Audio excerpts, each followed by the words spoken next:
Within each and every role player lives this homeless character who wants nothing more than to quiet the heartbeat of every living thing that stands in his way.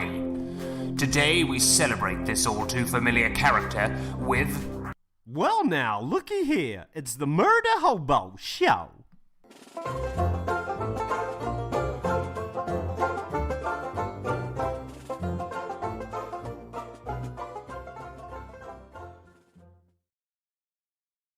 But then again, we do have a handful of people. I think I went to the wrong one. Well, we got one. The timing is very good on like my part at least. Yeah, exactly. It's still Wednesday, right? Yeah, 4 weeks from today for you guys, and that's when we launch. So, very nice.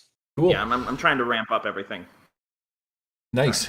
All right, well, let's get after this. Welcome to the Murder Hobo RPG Show, episode 41, Rubbin' Stingers. Recorded August 4th, 2021. I'm one of your hosts, Gary, a.k.a. the Murder Hobo, and I am here with Uncle Jay, also known as Crapton Colon, better known as the Buzzmaster Bee, the Cannabis Cockroach, and the Weedmaster Worm, because we're doing an insect theme. Did you see what I did there? Yep. You didn't have to see. You always have to explain the jokes, man. You can just let them roll, man. Just let them stand. But I mean, that's your gimmick. That's your gimmick. We got to. Eric's watching. I have to explain it for him. That's true. Yeah, it is. And you have to talk a little slower so he can understand exactly what's going on. But yeah, man. Howdy. It's another episode of the Murder Hobo Show. It's another special one at that. I like how we're getting a lot of, like, every other one seems to be like a very special episode of the Murder Hobo Show because we have these guests, these fabulous creators come on here and we get to talk to them like professionals. Really? I feel like anytime we can rope-a-dope a dummy to come on the show, it's good. Right, JC? And this time, you're the man. This is a podcast about role-playing games because we like them all, and as usual, we're going to bullshit our way through this in an attempt to sound like we know what we're talking about. So you can suck it, John Marlin. And I'm going to just crop out the rest of that spot because Jay, read the blue stuff. Yep, we are entertainment. We are. So you threw me off there when you moved a little bit there. Sorry. But we are an RPG entertainment podcast, and although you might occasionally be able to glimpse a nugget of truth or inspiration from our many years of gaming experience, we promise that it will be unintentional. Also, please note that we stream this podcast live on Twitch and convert it to podcast format. You can check us out every second Wednesday at 7 p.m. Pacific time. Unless something happens, then it'll be another time, and we probably won't let you know about it. So just you ought to just show up like every Wednesday. If something happens, be excited, and if something doesn't happen, just go about your life. You know, that's how committed to this show we are, right, Jay? Yeah, exactly. On tonight's show, we're going to talk to J.C. Thompson about an up-and-coming setting for Savage Worlds called Stingers and Spores, where you can play bugs in a high fantasy setting. Yeah. What do you think of that? Welcome, J.C. Welcome to the show. Howdy. Good to be here. Yeah, from across the pond, living in Taiwan. How's that going for you? It's definitely been better, but it could be a whole lot worse considering how everyone else is doing. When you got up to take a whiz before the show started, I noticed that you walked by and I could almost see up your shorts. Are you sitting close to the floor? The chair here is fairly low. You did not see up my shorts because I don't wear shorts or pants. I'm kilted. Don't ruin my gimmick, buddy. I just noticed that as you walked by, like the camera was at knee high, and I was thinking to myself, yeah, I guess he is in Taiwan, right? So everybody kind of sits close to the floor down there. They do, yeah. A lot of beds don't even have high frames or anything. A lot of people sleep on the floor. Chairs are fairly low. Tables are typically like 2 feet high. And ceilings also. I have to bend over to walk into my bedroom. Wow. Your average Taiwanese person does not, but I do. And I'm not that tall. Right. Average height is like 5'4" for a male over there. So, if you're over 5'4", if you're over 5'4", man, and I'm like 5'10" barely, man, I'm still considered like a giant. I'm still a big dude, Yeah, every time I'm 6 foot. Every time Jay goes into his bedroom, he bends over too, but that's force of habit, right, Jay? Yeah, pretty much. It's like when you pet a cat's back, they arch. Yeah. Yep. Ay, ay, ay. So, You JC, welcome to this nightmare that we call the Murder Hobo Show. You are now officially on your. Is this your second? Gods and Masters was the first one. This will be your second attempt at throwing something out. Oh, it's not an attempt. It's coming. It's happening, is it? Hopefully, yeah. The book is halfway through layout already, or the player's guide is anyway. Wow. As with Gods and Masters, I don't want to be one of those content creators. Not going to mention any names who takes money and then 3 years later they're still sending updates and explaining why the book hasn't come out or anything. Eric Lamoureux. who he's talking about. I know who he's talking about, but I ain't going to say his name because I'm classy like that. But that description fits several people. Yeah, it does. It really does. Yeah, it really does. It just seems like a nightmare to me. I do not want to be in that position ever. So yeah, Man. Do as much as you can before. I have a hit list. Obatron Productions. They put out a thing called a setting called Retribution, and I backed it. And they put out the PDF. And the problem that I have really isn't that they didn't come through. It's that there was no communication. Like El Comunicado was done. There was nothing, and that was frustrating. And it's been 3 years now, 4 years. The PDF is out. So I think somebody else did it. I don't remember, but Vicky Beaver, I think is her name or something like that. I'm just gonna call her out because we had her on the show, and that just rubbed me the wrong way. The whole not communicating. Like I'd be all right if it, things happen, right? Stuff happens. Life happens, and if you can't complete the project, I'm okay with that. What am I going to complain about? $25? It's not going to kill me. But 3 years. That's part of the adventure of Kickstarter, honestly. Right? 3 years of not saying anything was just brutal. And then I saw a little while ago they're coming back. They're going to try and put out something else, and I was like, hell's no. You're not getting my money. But anyways, we didn't come here to talk about them. Let's talk about Eric Lamoureux. Just kidding, because nobody likes that guy, right, Jay? Yeah. I can take him. No, he's a good guy. He's fantastic guy. Out of the podcast game, getting ready to do some other stuff. I guess some bigger and better stuff on the horizon for our French Canadian friend. Yeah, that's. If you like alliteration. Before we get started, I would like to mention that we are in the final hours of one of our friend Dustin Smith's savage Kickstarter there, The Drowned War. So hopefully we can get a final push to put this across the finish line. This is a setting that's kind of like a water world meets mutants. There's some cyber tech kind of a feel to it. Hopefully it meets its goal. We had him on a couple of weeks ago, and I think that it's a pretty interesting looking setting. Basically, you all live in a water world, and there's these great big ships that are all sort of strung together. I think there's 3 of them: Oceania, Pacifica, and then there's like this junk one or whatever that you can join onto. But it's kind of like a post-apocalyptic Refuse. sort of a water world. Yeah, that's the one, Refuse. And I did the good. editing for the player's guide. Oh, did you? Yeah, I mean, nice. It's a great setting. Yeah, it's a fantastic setting. Yeah. I was really, I like the, I can't remember, what is the name of the stuff that, there's like that mutating fluids and stuff like that. Ambrosia. That's the word I was looking for. Yeah, so you got your mutations and you got your text because there's robots and stuff in it. So yeah, it looks I good. can't remember what they're called. I really like the infected coral people. Yeah, right. Yeah, there's some new races and stuff like that he's got in there. Anything else you wanted to mention, Jay, before we get on with this? No. All right.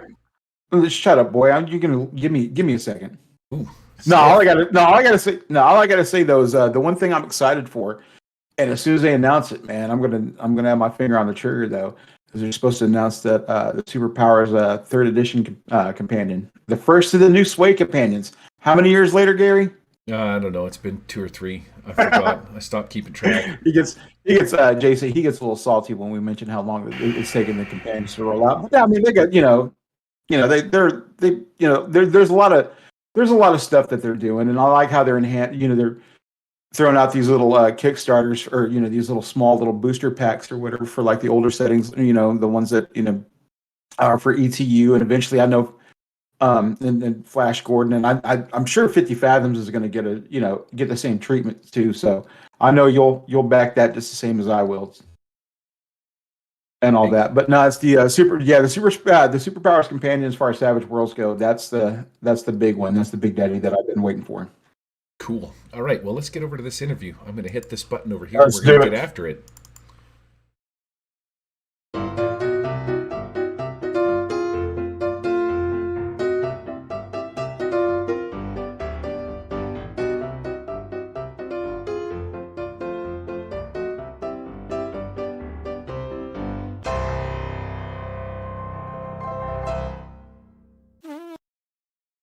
All right. Welcome to the podcast. Now, JC, what does that stand for? John something or other? John Thompson something? What does the C for? John Calvin. Calvin. John Calvin. You should have Yeah, gone for something cool. there like, are a bunch of John Calvins in my family on both sides, actually. There's like 2 on my mom's side and like 4 on my dad's side. And most of them go by John, so... in my personal life, I go by Calvin. But yeah, just JC. No, there's a whole bunch of Garys. Is there? Aren't there, Gary? No, there's a whole bunch of Gary, like in your side of the family, like all the dudes are all named Gary, aren't they? I mean, that's all their first names, but you all go by like different middle names or whatever. I mean, your son's first name is Gary, isn't it? Mm-hmm. So it's my dad's name. Yeah, see, so yeah, you come from a long line of Garys. All right. Well, anyways, thanks for coming on the show. We're glad to have you here to talk about your new setting. Last time we spoke was for Gods and Masters on the Wild Eye podcast. That was probably 2 years ago, I think, something like that. Like 2.5, yeah. Yeah, it's been a while. So where are you from? Tell me a little bit about yourself and your writing career. Let's start off with that. What got you into RPGs, and what got you into, more specifically, making settings for Savage Worlds? Well, let's see. I grew up in Indian Trail, North Carolina, which is near Charlotte. I went to school at Appalachian State. Spent a lot of my time growing up in Appalachia. Let's see. In terms of gaming, I didn't do any of it in high school because it just wasn't allowed. My parents were that kind of fundamentalist. They mellowed out later, but my first RPG experience was Deadlands Classic in college. And I only played about 2 games before I kind of got bored with our group because it was mostly just like hanging out and, joking around and, not actually gaming. Like, 5-hour sessions with maybe half-hour gaming. So pretty soon I was running my own stuff, and I moved to Savage Worlds pretty quick after that. You can only stay in the Deadlands sphere so long before you find out about Savage Worlds, and yeah, pretty soon I was writing for that. Gods and Masters took a really long time. I started making the first draft of that in like 2009, somewhere in there. So yeah, it took about 10 years to get my first setting churned out, and this one went faster. Yeah, I guess with experience, right? I mean, comes proficiency. What do you do over there? You're a teacher of some kind, I think, aren't you? Yeah, I'm an ESL teacher. Yeah, that's grades, right. Let's see, this year will be 5 and 7, I believe. Those grades. Wow, nice. Those are the good grades right there too. They're young enough that they still have that childlike wonder, yeah. But they're old enough that they can occasionally ask intelligent questions, and they're not just drooling and spraying fluid from every orifice. I also want to say too, it's like right before 7th grade, like 5th and 7th grade. That's right before they start getting lippy. Because I want to say it's like in 8th grade. That's when you start sassing off or whatever. Start getting that that smart mouth. And that's when you got tail end of grade 7. I would say early grade 8 is probably the worst for junior high. By the time they get to grade 9, they're cool again. Yep. And at that point, class management just make fun of them, and that goes pretty well. Back, I grew up in Texas, man. Teachers were allowed to, cut you one, right. They're allowed to take you out in the back and, give you the medicine, if you know what I was talking about. But anyway, I digress.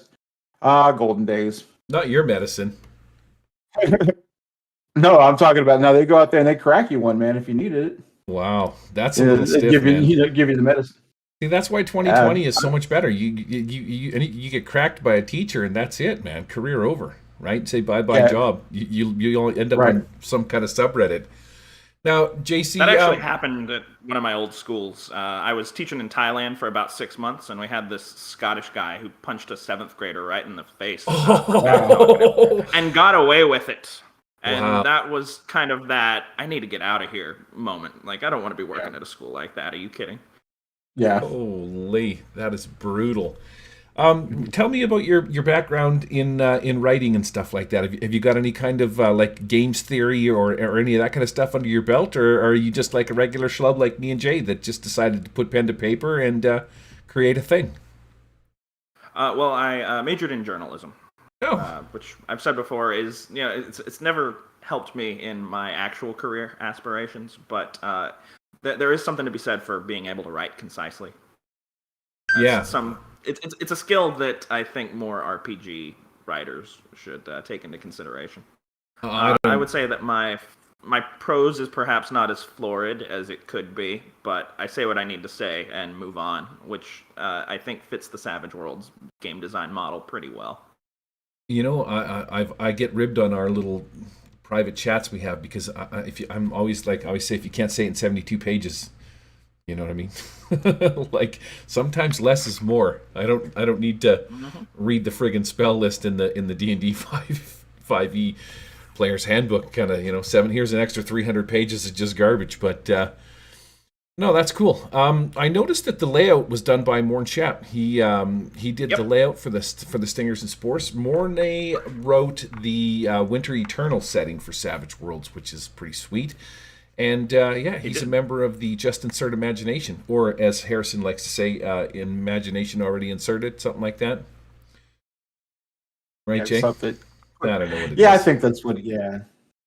So, I guess. Stingers and Spores, the Leaping Jaws is a jumpstart you can pick up at drive-thru. I think it's on sale right now because it's over. We're in August, man. The jumpstart thing, or the Christmas in July sale is now over. So yeah, that's tough shit. It's cheap. No, anyway. I put it on sale until the Kickstarter. Oh, there you go. Fantastic. So you can go pick that up for a couple of bucks. I think I saw it yesterday or the day before for $1.99. And what this is going to give you a little bit, well, it's a jump start, so it's going to give you a little bit of information about the setting, how to build characters. There's an adventure in the back that is quite a few pages long. I think it was like 7 or 8 pages, something like that. There's some pre-gens in the back as well, and then a little bit about the setting and, playing different things. Anything you want to elaborate on? Or did I kind of nail that one? No, you have a look in your face like I doofed it up. No, that's pretty much everything there. I would say that some things have changed since the Jumpstart came out. A few mechanics have been fine-tuned, but that's more or less what it's going to look like. The other thing we're doing is we're re-releasing the pre-gen characters as one of the base level rewards for the Kickstarter campaign, just to make them more in line with what everything looks like moving forward. And actually, as one of our backer levels, you can join the party if you want to. If you pick the Lord of the Wings backer level, then you can become one of the pre-gen characters. When does the Kickstarter go live? So 4 weeks from now, is there a specific date and time? September 1st, 9 a.m. EST. The thing is, you have to press the launch button manually, so, I'll be sitting there at like 8:50 on my computer. Unless, I have to go through a couple extra pages of buttons and menus or whatever. Yeah, should be right at 9 sharp. I know from hanging out with Lamoureux there, he was saying because he's part of the Aces, every once in a while he'll be like, this is coming out with this. You got any stiff competition coming out in September? September, no. I believe, what is it? Freedom Squadron is doing something in late August. And then, what do you call it? Tim Early's setting, The Holler, should be coming out in like October or so. So that seemed like a nice window. The thing about launching a Kickstarter, especially as an indie publisher, is you can't launch it too late in the year if you want to be, financially solvent. You have to like write off your, art expenses before the end of the fiscal year and whatnot. So if you start launching things in like November, December, you're just not going to have time to, get all the art and production out before end of the year. Yeah, so September seemed like a nice window to get everything done in.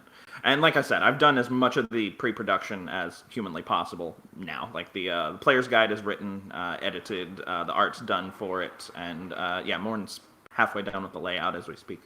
I should be able to get a player's guide copy in everyone's hands. Like, I don't want to make any promises, but within a couple weeks after the Kickstarter payment clears, you should be seeing the first release. Now you've already had experience like doing with Kickstarters and everything before with Gods and Masters, and I'm correct in saying that though, right? Sorry, saying what?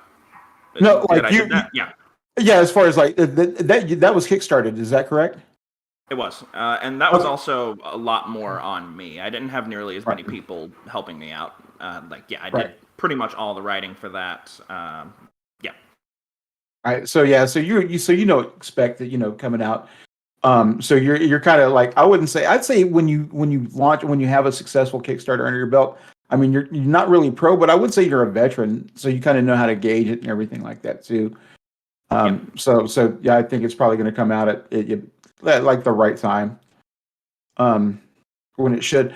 And this is, I was thumbing through it and everything like that today, and like I do gravitate towards settings that aren't really like I would say just like standard. I'd say like the Tolkien sort of fantasy that I that's like the pumpkin spice or the McDonald's of friggin' RPG into me. So it's always good to see something a little more different. This could be the Chipotle of fucking of settings or whatever. So I just don't know what I could add to Tolkien fantasy. Is there any single idea that I could contribute that hasn't been done a million times before by better and more interested writers? And I just don't think there is. Right. It's not whenever I've sat down and cobbled something together, it's never really been in that sort of milieu anyway. It's fine. I didn't grow up like playing D&D. I played other stuff, so so anything that's sort of like off kilter, I'm always it's always gonna catch my eye in this sense, and that's why I was like I was reading through it and I was like, okay, yeah, I can dig all this. This is something that I could get behind, and it's really an imaginative too, just a way that you approach it, especially like the scale and size, of the adventures and everything, and just like it and how everything is just like you're zoomed in with a microscope because you are playing like insects, and so what is sort of minuscule to us being these giant humans or whatever, we get a chance to sort of like zoom in and see, take the life of a bug and and have the grand adventures at that scale, kind of like the high fantasy and a micro scale. That's sort of the best way I can describe that. I like how big fantasy tethers it. Sorry, go ahead. I was just gonna say I like how Jay compares everything to food restaurants. You do what you know, man. Right. Yeah, you do what you know, man. You talk what you know. I'm a fat bastard, man. I'm going to talk. Well, what am I going to do? Talk about gyms? Actually, I'm going to the gym now, so try to not be such a fat bastard. But anyway, I digress. But yeah, that's what. Especially like when I thumb through Gods and Masters, I was like, okay, yeah, I can sort of appreciate this sort of a different approach to just the fantasy tropes, and so that's why I was kind of like, all right, I'm sort of interested to see what you had to say. And I know Gary was, he was really getting a kick out of it too, because especially he likes things that are in a condensed version. He wants things that are sort of like, all right, we're going to get to the point here, blah blah blah blah blah. We don't need a whole lot of filler, and Gary's really appreciative about that. And I think he.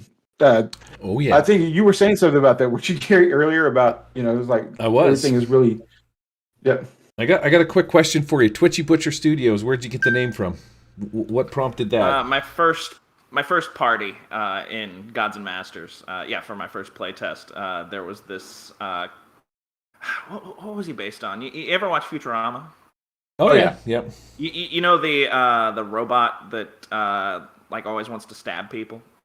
Roberto, maybe. It's been a long time. Yeah. So I had a player who essentially based his concept off that. So he was this kind of crazed, stabby, guy who owned a butcher shop, and it seemed like a name that would set me apart. Yeah, it's a good one, Twitchy Butchers. As I was skimming through it, I see that Ron Blessing, he did the editing on this too. I didn't realize that the first time I saw the layout with Morn Schnapp and their Schnapp, and Ron. He did for the Jumpstart. Just Ron, for the Leaping God bless Jaws. him, has just way. The man takes on way too many gigs. We had to have that conversation a couple months ago. The sort of like, yeah, he can get around to it if I wait, another 2 years. The guy that I got to do the editing for the player's guide is you familiar with Travis Leggy? I think I'm pronouncing his name right. No. Yeah, I've heard the name. I've heard the name bandied about, but I don't know him personally. So he did in Savage Worlds. He did Citizens Divided. Oh, sweet. If you're familiar with that. Yep. Yeah, and then okay. But the other thing that really was appealing on his resume was the fact that he has done a lot of writing for the Pugmire books, if you're familiar with those. Okay. Yep. So I thought, if I'm going to have an editor, I should have someone who's experienced with writing for, like anthropomorphic animals. Yeah, for sure. Yeah, because the Pugmire is... You can definitely do a lot worse than that. I think Pugmire was the first, when they came out with the mobile platform from Drive-Thru, wasn't Pugmire one of the first ones that used the mobile platform kind of a setup? Do you know what I'm talking about? For phones, like you could get a cell phone version of the PDF of Pugmire. Anyways, it's irrelevant. Oh, okay. It was actually just a couple weeks before he emailed me and we started talking that I got my hands on a Pugmire book. Shipping over here is kind of obscene. Someone I know up in Taipei ordered some other book, and Drive-Thru shipped him Pugmire by mistake, and they said keep the book. So he sold it to me, and I was flipping through it, and then like a couple days later, I hear from this guy. So yeah, it was convenient. That worked out well. So in Stingers and Spores, we're going to get into this. High fantasy meets entomology in Stingers and Spores romp across the mysterious and perilous lands of the insect kingdoms. How big is the insect kingdoms? What are we talking, somebody's backyard? It's essentially the whole world. I don't really spell this out. It's just kind of implied. But imagine bugs kind of wake up today. What's that going to do to humanity? How long do we have? Oh, the clock's ticking. Yeah. It's not going to take too long before we're done. So imagine a couple centuries after humanity has passed. Humans have evolved. Bugs have evolved sentience. They've created these societies. So it's the size of the world, but with an insect scale. Insects are how big? This big? Teeny little things. So it really depends on the kingdom. Gary knows about teeny little things, so literally about that big. That's fine. I hate you, Jay. I thought we were friends. We are. I gotta do that. I gotta do the thing. Right. So the insect. Okay, so we're talking world scale. That actually kind of leaves it open quite a bit. Then you could have some Chinese bugs and some Asian bugs, and yeah, absolutely. Right. The player's guide and the GM guide are setting agnostic, or I should say location agnostic. Our first major supplement, I believe it's our second stretch goal after the player's guide, takes place in the Sonoran Desert in Arizona. Just because I wanted to do a desert setting, and also because unlike some other deserts like the Sahara or whatnot, you can actually find several biomes in like a fairly small place. You can go 20 meters over here to the right, and you're in a riparian zone with like trees and grass and foliage, and then go a couple 100 feet in the opposite direction, and you have like barren wasteland. It just seemed like a good place to go. Also, the bugs there are familiar enough to some American audiences, because let's be real, most Savage Worlds players are American, as in North American. But also a little bit on the crazy side. They got like tarantulas and tarantula hawks and some of the really crazy stuff. Oh yeah, I grew up in Texas, and then I actually got stationed when I was in the Army. I got stationed in Fort Huachuca, Arizona, for my job training, AIT as they call it. And Whoo, man, I know exactly what you're talking about too. Just all the different the critters that you had to watch out for. Now, being a kid in Texas, Centipedes. yep. Oh, centipedes, and I mean your arachnids, scorpions and the tarantulas and all the Yep. other yeah. Yeah, Some all scary the stuff in the Southwest. there is, man, and you gotta like that's something you gotta watch out for. Gary, like when you're out camping, when we were out doing our field exercises and stuff like that. That's where you got to go out camp, like out at night or whatever, out in the woods, and play soldier for like a little bit. You got to take your boots and you got to bring them inside your little tent, and you got to kind of squish them down, and you got to turn them over so like you don't wake up and put your boots on and there's a friggin' scorpion in that son bitch like stinging the hell out of you. Why don't you just sleep with your boots on? You have you ever slept with your boots on before?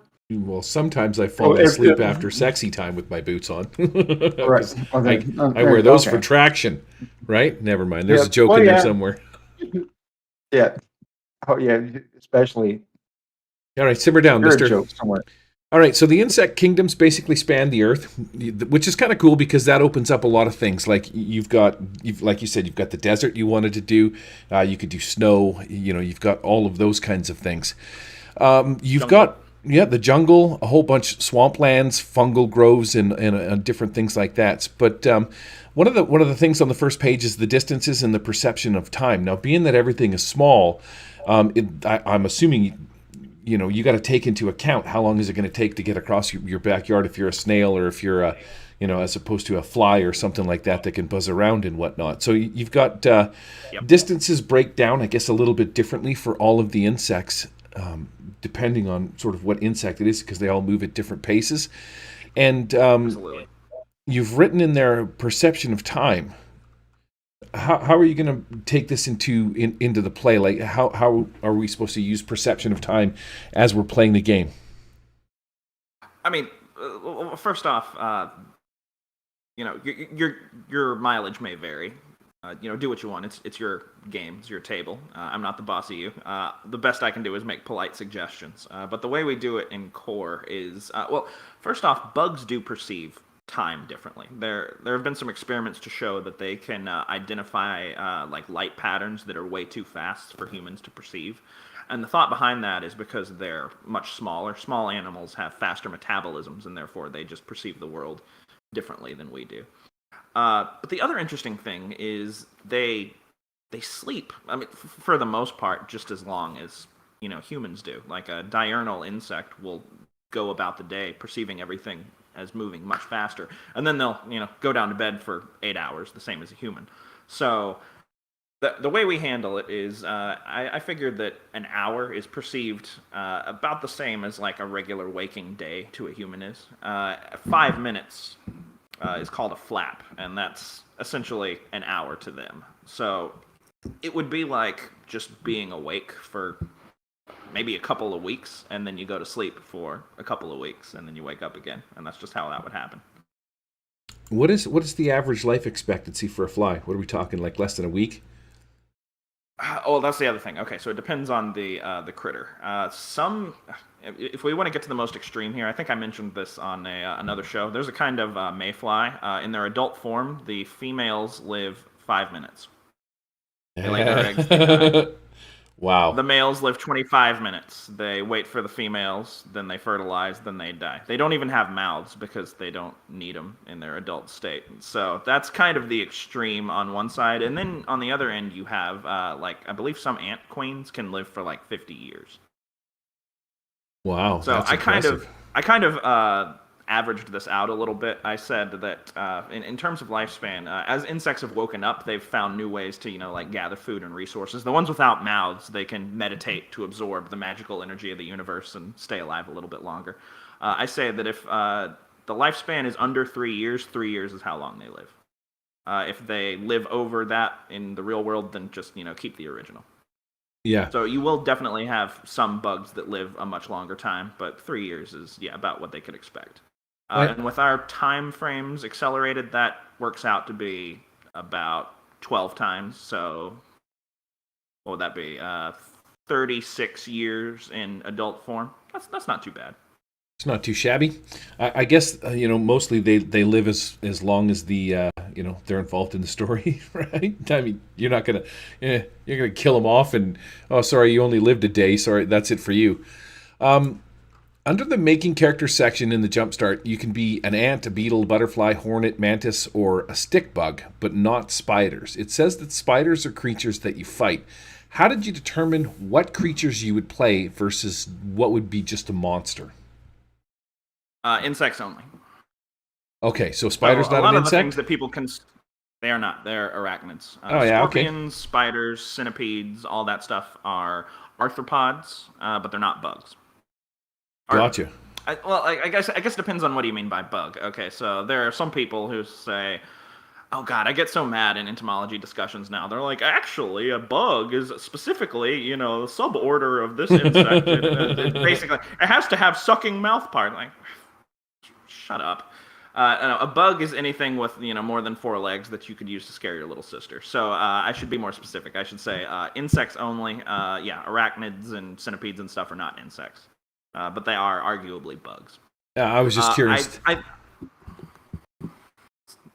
Sorry, blacked out. Go ahead. No, I was going to let you finish there. I was just curious because you see, that I'm not into insects or bugs or any of that kind of stuff. They're all insects to me, right? But I was wondering how you would classify taking a spider out of the deal. So that makes perfect sense.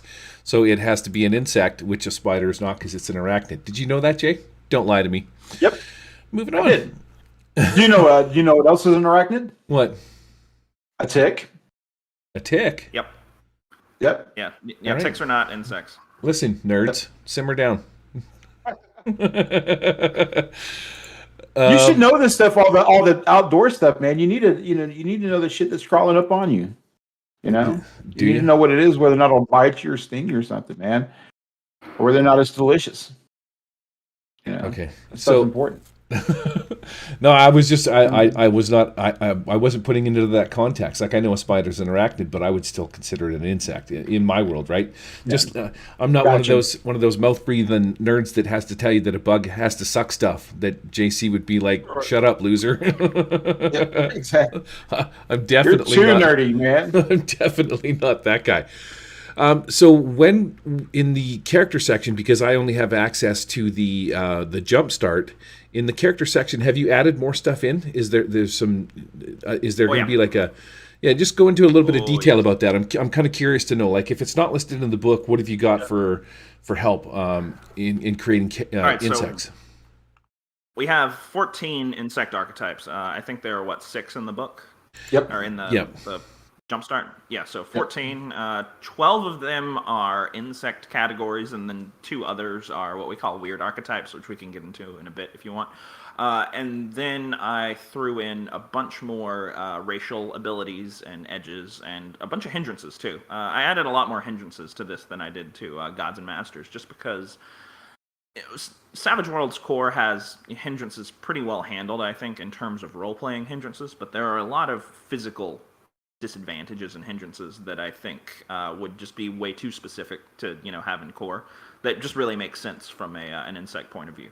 Like one in the Jumpstart is called Call of the Light, where you're like a moth, you're just completely mesmerized if you get close to a light source and just don't know how to handle it. So yeah, I threw in a bunch of those. The idea is that you take one of the archetypes, which are balanced to +4 in racial abilities.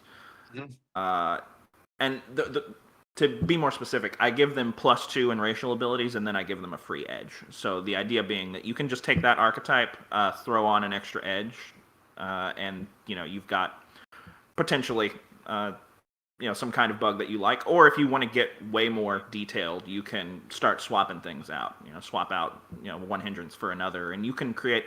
As far as I can tell, if it exists as an insect. Today, we're not talking about like the extinct dragonflies that were like the size of cats or anything, but if we're limiting ourselves to insects that are alive today, I'm pretty sure you can play it if it exists, just based on the rules we've set up. One thing I've been doing on a lot of like shows and when I'm taking questions and stuff is I'll tell someone, hey, give me a bug, and I'll stat it. Very nice. And Do it, Jay. so Which far, one you no got? one's come up with anything that I couldn't do. You know what I'm going? What is it? What are those dung beetles? Because it's got to involve poo in some fashion. Yeah, that's one of our stretch goals, actually. Tim Early's writing that one. Oh, no, cool. Yeah, it's called, I believe, Dirty Deeds in the Dung Heap Deep. And yeah, it's about a dung beetle gang war.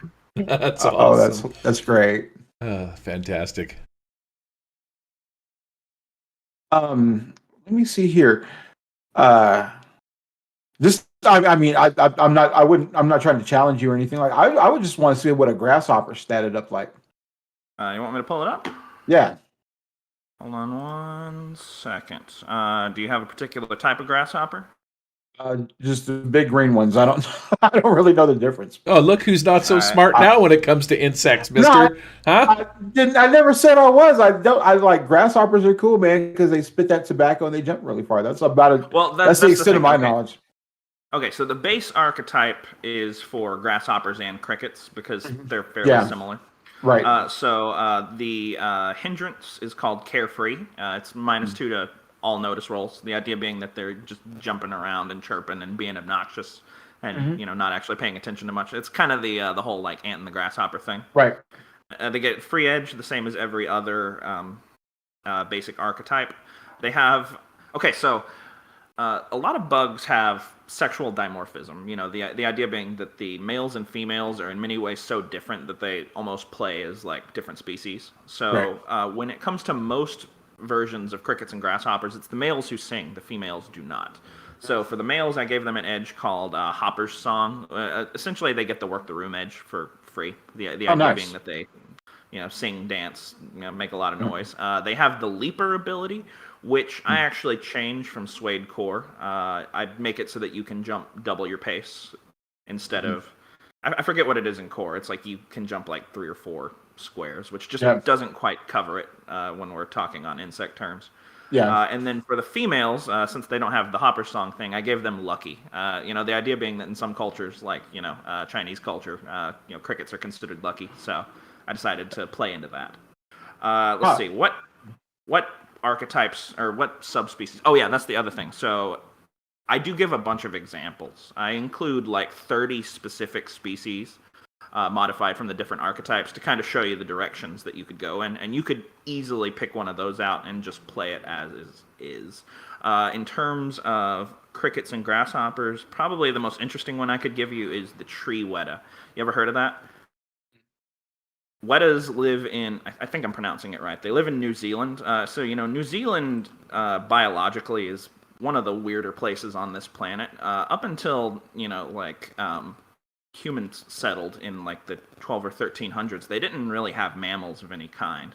They didn't have mice or rats or anything like that. And so there was a type of cricket that basically filled the niche that mice fill in most places. You have like a hamster-sized cricket with giant jaws.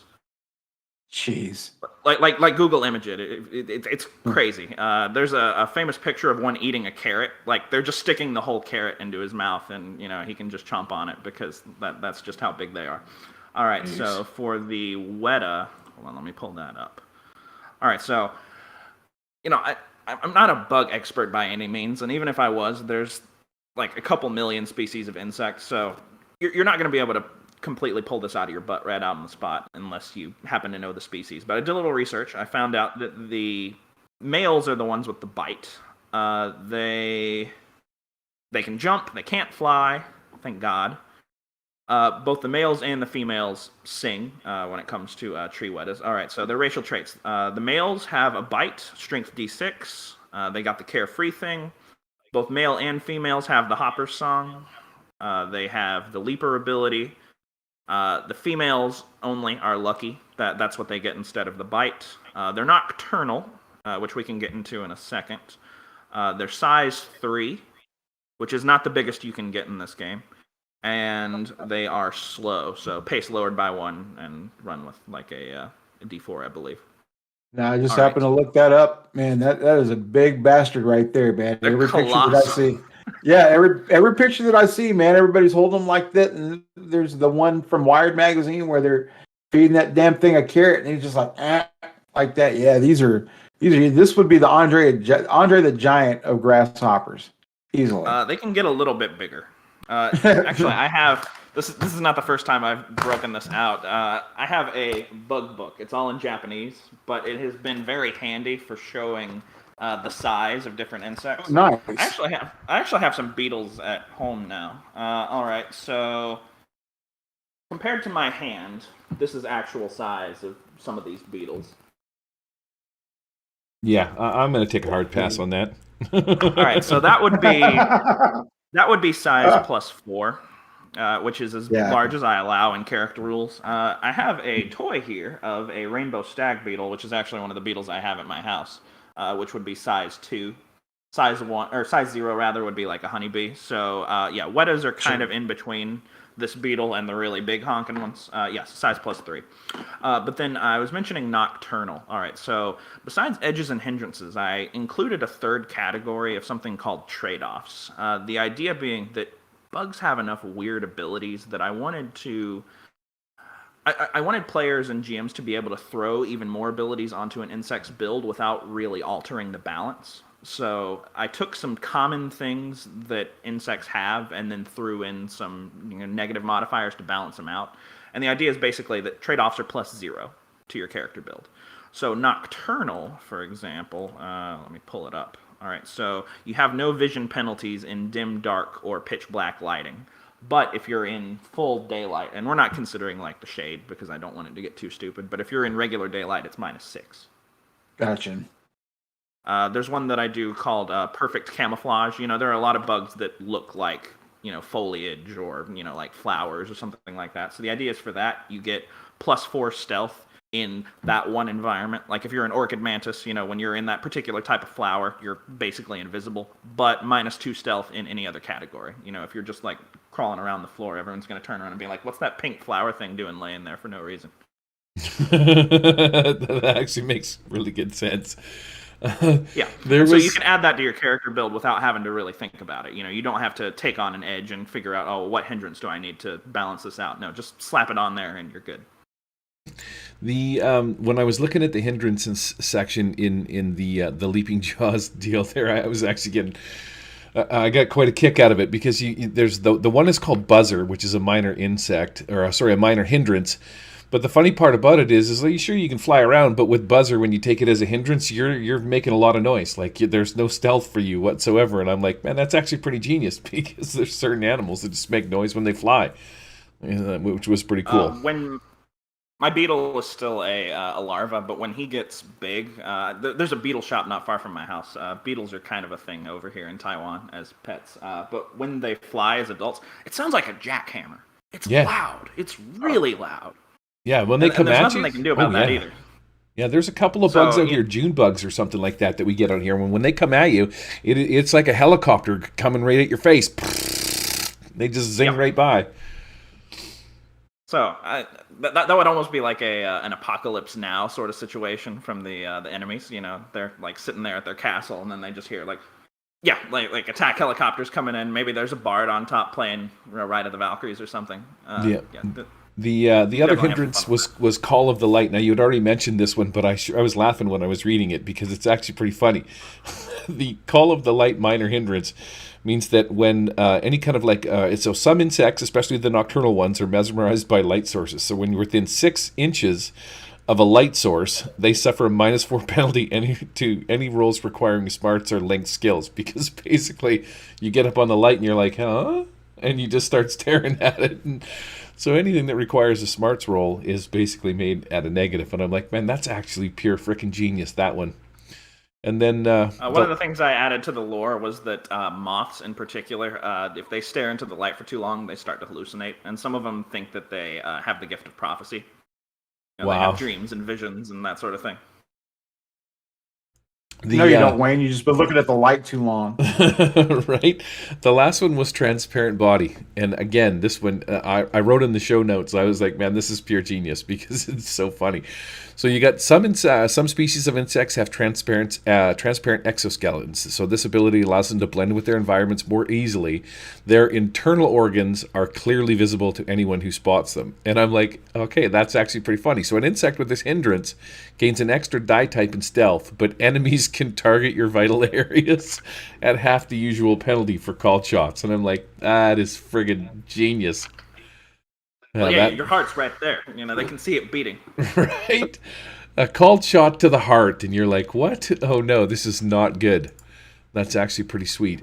Yeah, so I got a really good kick out of those. I was actually kind of laughing, and I mentioned it in our MeWe chat. I'm like, these things are actually pretty funny.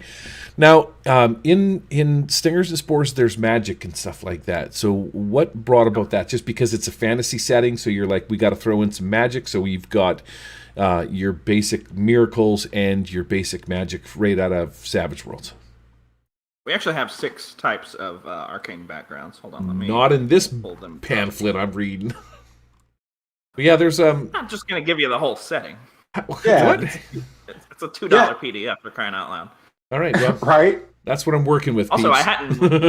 I also hadn't written a lot of that stuff back when the Leaping Jaws came out. I had a vague idea of what I wanted to do, but those were the first 3 that came to mind. All right, so the 6 now are alchemy, and alchemy here works.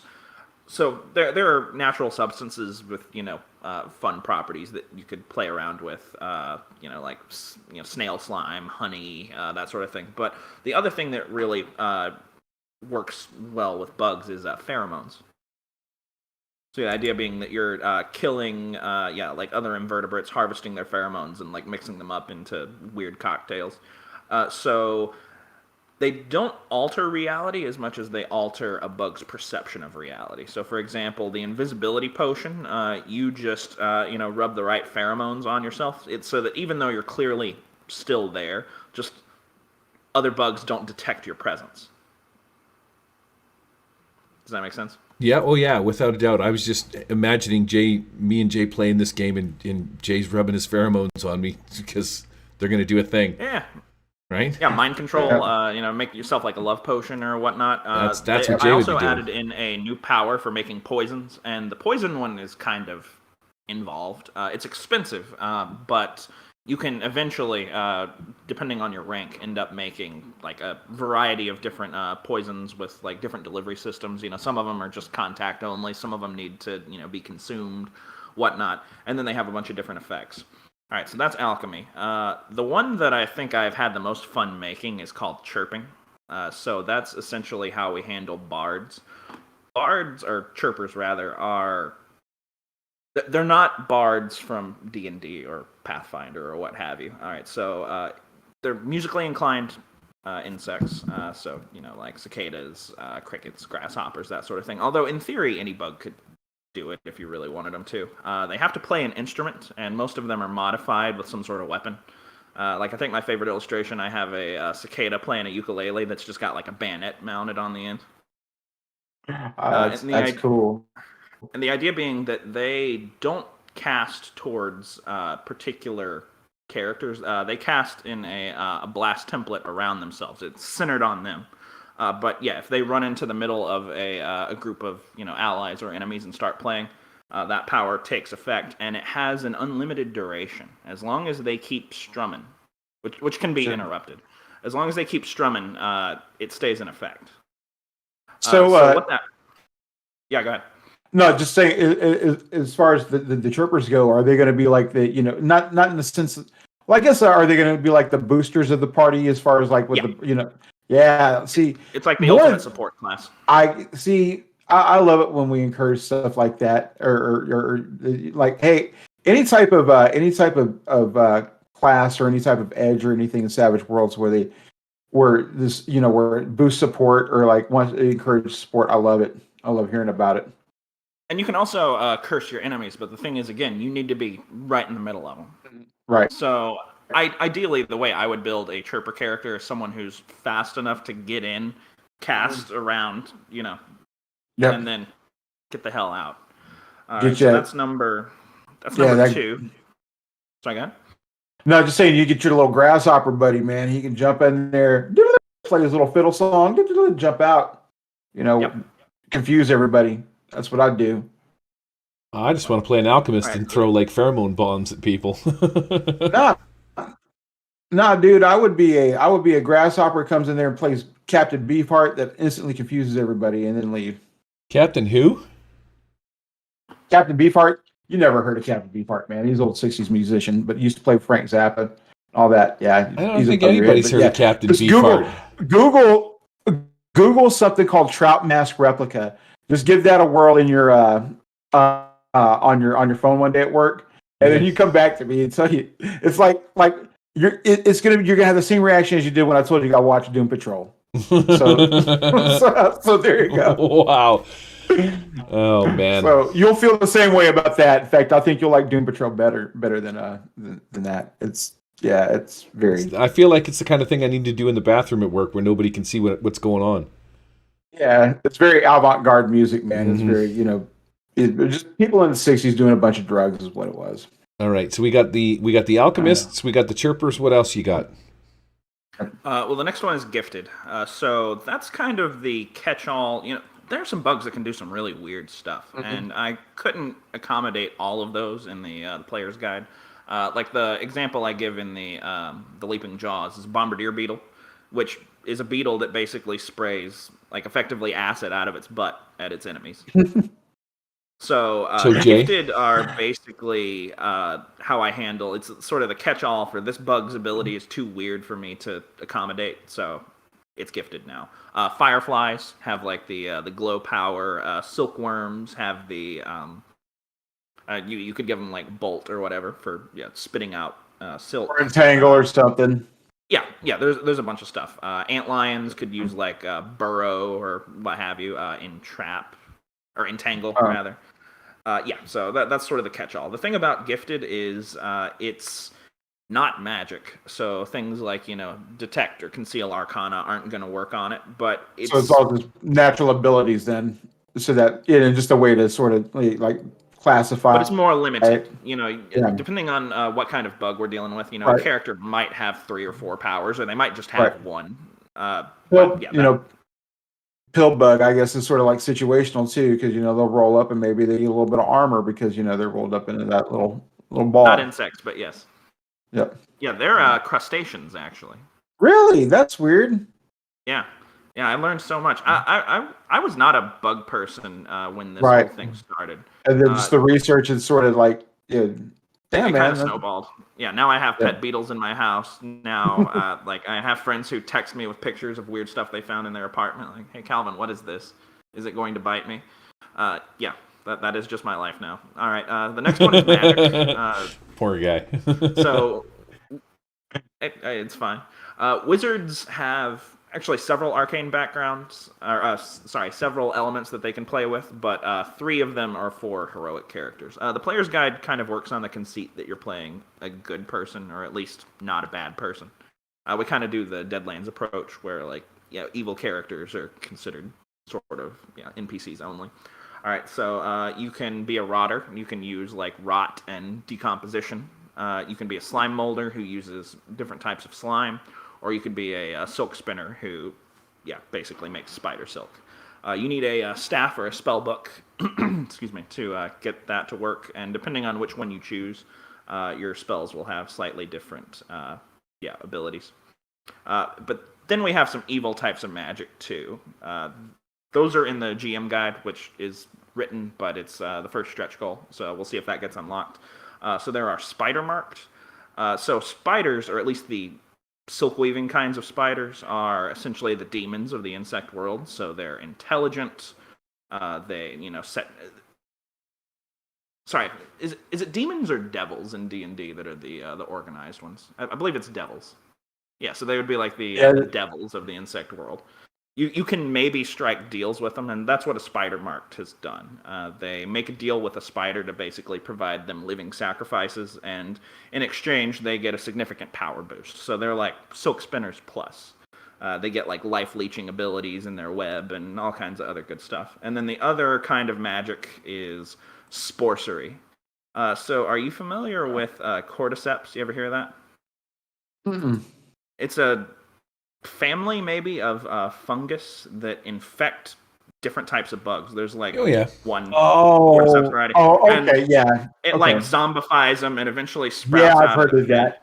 Yeah, I So didn't know it's the technical name for it, but no. Oh, yeah, I've heard of that. fun Those fact things over are here. gnarly. It's herbal medicine in China and Taiwan. People make tea out of that stuff. Wow. We're gonna have like a Last of Us situation on our hands if we keep that up for too long. That's what I'm afraid of. But yeah, so that's essentially how I handle necromancy. Gotcha. Wow, Yeah, that's I would actually too. really cool. That's pretty gnarly. Yeah. The All right. So that's magic.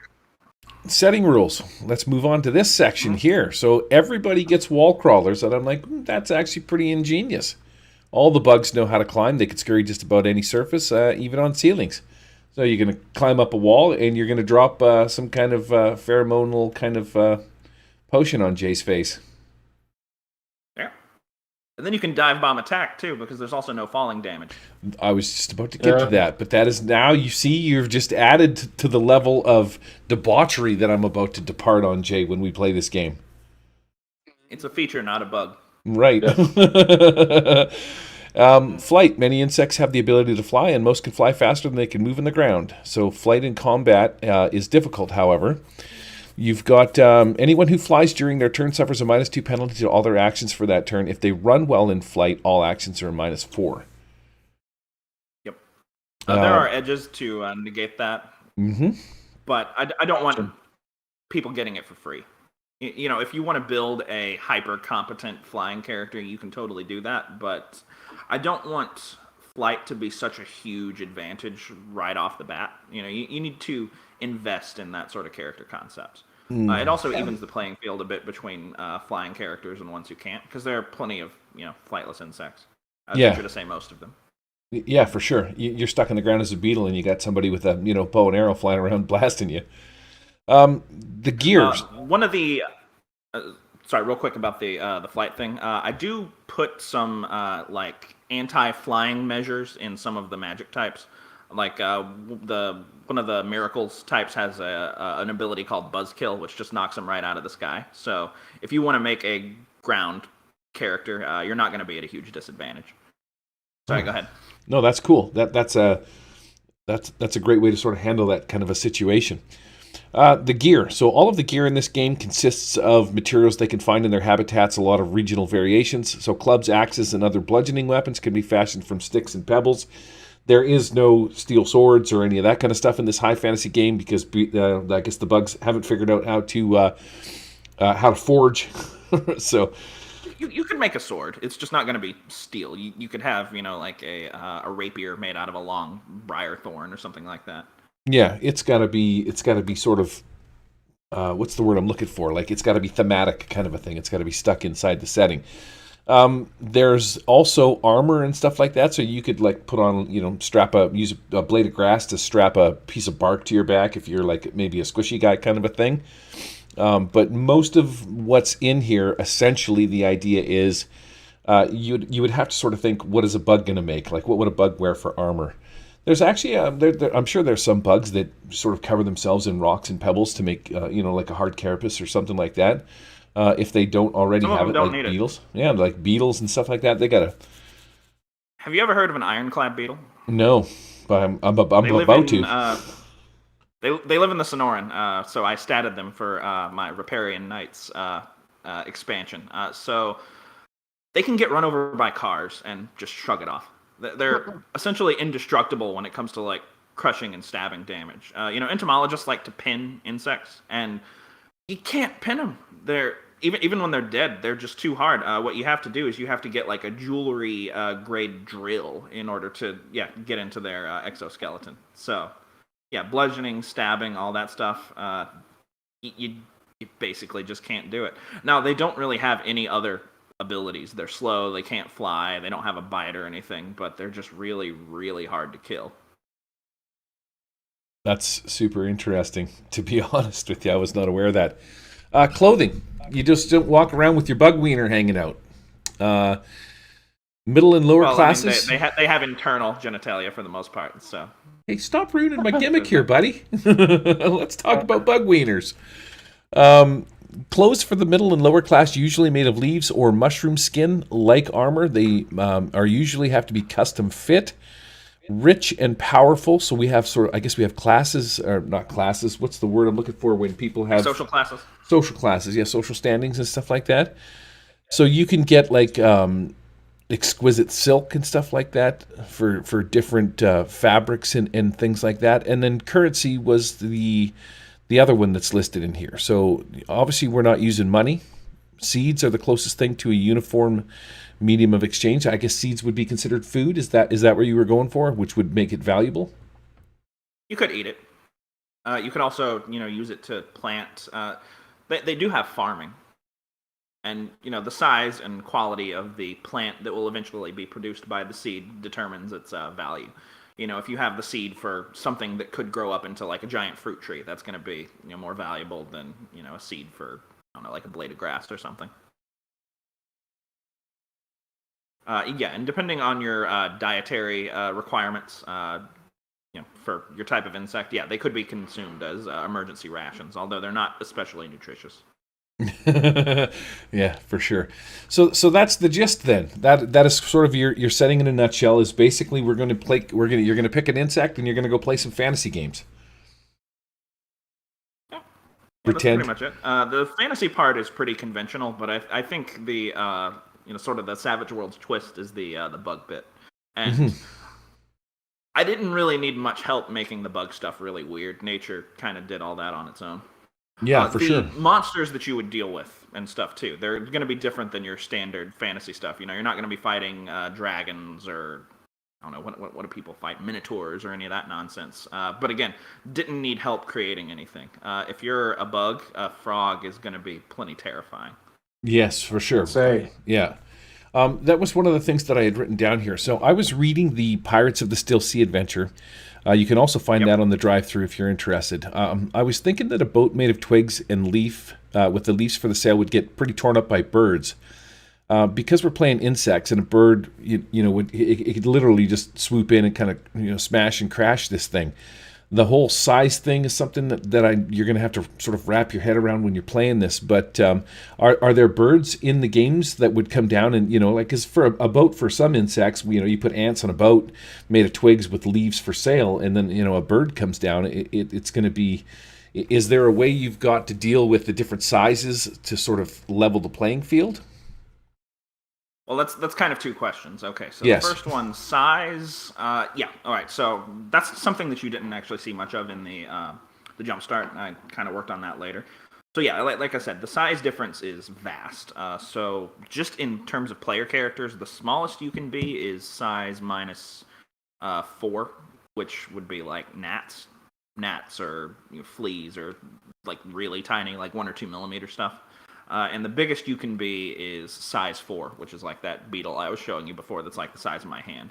That's about as big as insects get. So yeah, you can play the full range in there. And they have, just like with the trade-offs, there are upsides and downsides to playing the full range. You're going to be a lot harder to kill, but a lot easier to hit as a big bug. And, the opposite is true if you're a smaller bug. But yeah, the bestiary, also in the GM guide for stretch goal, has all kinds of stuff. I actually have 50 different critter profiles. A lot of them are invertebrates, scorpions, centipedes, that sort of thing. But then we have, frogs, birds, turtles, all kinds of stuff. And most of them are in kind of the size 6 to like 9 or 10, depending on what we're dealing with here. And anything bigger than that is honestly too big to really deal with as a combat encounter. That would like an armadillo, a giant armadillo attacking an insect settlement. That's like Godzilla, if not a bit bigger. That's like an apocalyptic event that should really be handled with like dramatic tasks and whatnot, rather than putting your minis on the map and fighting that way. But then what exists? Well, pretty much everything that exists in the real world, but with the caveat that if insects are intelligent enough to like forge weapons and stuff like that, a lot of these critters are going to be more endangered than they would be in our world. If bugs can figure out like siege weapons and stuff and start taking out birds that swoop in close, pretty soon these vertebrates are going to start becoming a little less common. Yeah, so birds would be considered like a rock or something like that in fifth edition, and I'm assuming an armadillo would be like having your town attacked by a Tarrasque. Right? So those are kind of off the table. You've got a set scale of what you're sort of involved in, and anything beyond that, it just I see what you're getting after. It just kind of adds to a bit of a ridiculous element in the game. The Tim Early adventure with the dung beetles, it's about elephant dung. So occasionally, just these gigantic creatures, walk by. Hopefully, they don't step on your house, but they're a good thing as well as a bad thing. They drop a steaming load of manure, right next door, and suddenly you have, enough food to last for the next, however long. What do you think of that, Jay? Not all their. Jay doesn't care. He's like, poo, food. No. I'm out. No, I could hear what you said. You kind of bleeped out there for a little bit. Yeah. But that's all right, though. No, thanks, pal. I appreciate that. Thanks for nothing. Thanks for coming out. JC, is there anything else you want to touch on in your setting before we wrap this up? One last thing that I'm kind of excited for in terms of the Kickstarter is, you guys familiar with the Whiskey and Wild Cards podcast? Yeah, that's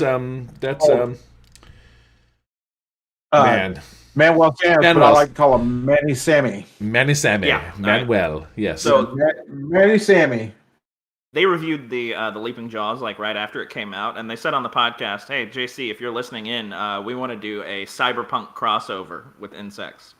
And I was like, "Yeah, let's do that." So that's one of our early stretch goals. Is they do sprawl runners. We're calling it hive runners. So yeah, steampunk bugs, or sorry, not steampunk, cyberpunk bugs, in however many 100 years in the future, after the bugs have figured out like metallurgy and computers and all that stuff. It's going to be ridiculous, but in the best way.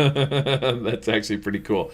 Not surprised at all. Manuel Sams did write Sprawl Runners, which is the Shadow Runners, sort of the Shadowrun Savage Worlds conversion kind of a deal. It's Shadowrun with the serial numbers filed off, and and like that's the thing too. They kind of I guess Pinnacle forced his hand, and he had to take down the Savage Shadowrun. So this is his this is his version of it, and I think it's good. It was him who created. That was his whole big deal was creating Savage Shadowrun, but Peg got wind of it, and they're like, all right, man, you gotta take this down. They didn't want any blowback from. I don't know who owns. I don't know who owns Shadowrun right now at this point. I remember when it was Foss at one point in time. I don't know who. Thing is, like, still the one. It was a good conversion. Do you know what I mean? And maybe too good, which really drew too much attention to it. So it ended up going that route. But Manuel Sams was on the Wild Eye podcast as a co-host for quite some time. Was he? Oh yeah, he was on there. Yeah, Manuel was one of the co-hosts, which is why every time I draw a blank saying his name is super embarrassing, and I apologize. But yeah, I do listen to the podcast. I like I enjoy listening to him talk because he's from Germany and he doesn't pronounce certain words like W's and stuff like that and whatnot. And so yeah, listening to him talk about his stuff and it makes me chuckle. He's got a very interesting dialect. Is that also why you're friends with Lamoureux? Yeah. I swear to God, every time he mentioned my name in the Wild Die, it was always J.C. Thompson. And for a second, I thought he was just like doing a gimmick, but like, no, that's just actually how he pronounced my name. Yeah, for sure. And I bet you somebody told him that's how it's pronounced. It's like, no, it's like that because Eric's French Canadian and he kind of can speak, English. He sounds like a cross between Christopher Walken and a minor league hockey player to me. Yeah, because he sounds like this, and he doesn't put S's on the words right sometimes. If he was in a car accident and went head first through the windshield and suffered some kind of brain damage, that's what he sounds like. Jay, you probably remember this, but do you remember when I tricked him into saying a word that wasn't a word? Yes, I can't remember. Yes, what it was. Yeah, it was. Yeah, it was for Olympus Inc. Their new setting, their expansion, their sweat expansion. It was for the Pelion report, and you told them it, and it said no, it's pronounced P-Lion. Yeah, and anyways, he fell for it and pronounced it P-Line, and a few minutes later, and I was like, dude, I was totally just joking. It's not Feline, it's Pellion. Yeah, especially when he did it right there in front of the, the creator of it. And I forget the guy's name. It kind of drew a blank, but the guy's from Fabled. What is it? Fable Creations or whatever. I Fabled forget. Environments. Yeah, Fabled Environments. Yeah, that's who they are. That was a couple of years ago, and I guess I should at some point apologize to Eric for doing that, but I really felt bad about it. Ay. All right, well, I think that's going to wrap this up. We've been at it for an hour and 20 minutes-ish. Is there, again, it's coming out September 1st is going to be the Kickstarter date, so keep your eyes open for that. And you're definitely going to be getting my money. I'm going to be throwing some cash at this because, there's some things that I want to do. It sounds interesting. I'll send you guys the pre-launch page, which is ready to go. Yeah, no, I've seen it. The link is in one of the... You saw the preview. The preview and the pre-launch are two different things, apparently. Oh. I don't know why they make both, but that's Kickstarter for you. Oh, well, the page that you sent me to looked complete. It actually looked really good, and I liked the little video clip, and the artwork was fantastic. Unfortunately, I don't want to show it to anybody, but that's the perks of being me. All right, cool. I'm going to smash some buttons, and we're going to get out of here. I just got to remember which buttons I'm going to smash. Jay, do you remember? Yep. The green one. No, see, it's not this one. See, I hit the wrong one again. Wow, and I'm not even going to edit this out. Outro bedliner, there it is. Here we go.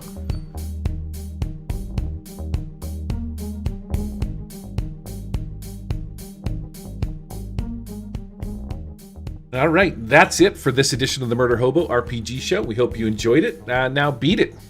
If you're interested in submitting, that's Jay's part. You got to read that, dude. Yeah, there you go.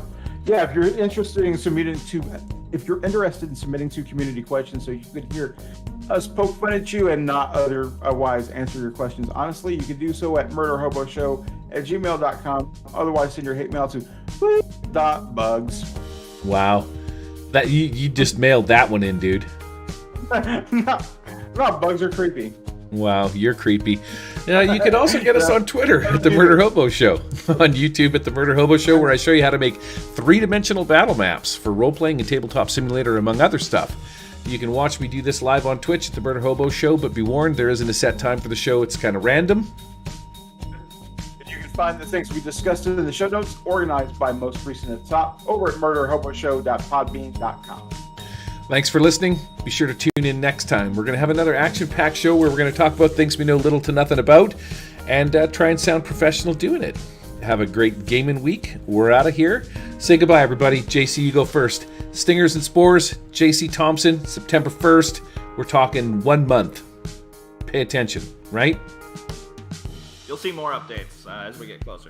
Yeah, send them my way, and we'll be sure to mention them on the show, the next couple of shows that we do. Jay, we're done? Yep. Calling it? We're out of here, man. Yep, let's do it. All right. Pin in it. Adios. Peace out. Adios, suckers. Where's my outro? Hobo RPG Show is not affiliated with or endorsed by any companies mentioned on this show. Any of the products mentioned on our show or that appear on our website are the property and copyright of the respected owners. All items are used under fair use for educational and review purposes. All other items are the intellectual property of the Murder Hobo RPG Show, copyright 2021, all rights reserved.